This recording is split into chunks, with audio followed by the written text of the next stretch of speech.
Alors, les Allemands de la Grande Illusion sont tous, absolument tous, chacun à sa façon, chacun à sa manière, de braves gens. Renoir dira des Allemands d'avant 1939. Il aurait pu dire aussi des Allemands d'avant 1933, ou plus simplement des Allemands de la Grande Guerre. La Grande Guerre qui a bouleversé les sociétés européennes, a transformé les rapports de force entre les classes sociales, c'est ce qu'on vient de voir.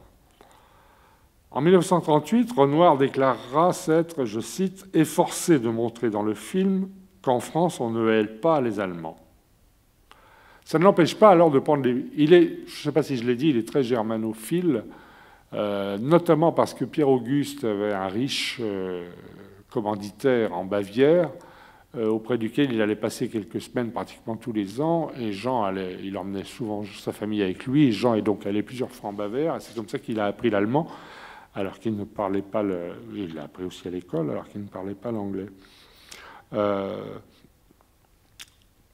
Donc il dit qu'il s'est forcé de montrer dans le film qu'on n'avait pas les Allemands. Ça ne l'empêche pas de prendre des positions très courageuses contre les nazis, notamment dans le journal Le Soir auquel il collabore. Et ça, il est tout à fait en accord avec le Parti communiste, à ce moment-là, dont il est proche. Mais par ailleurs, il a connu la guerre. C'est ce qu'on parlait. On parlait tout à l'heure de la fraternité des tranchées. Il sait ce qu'elle coûte.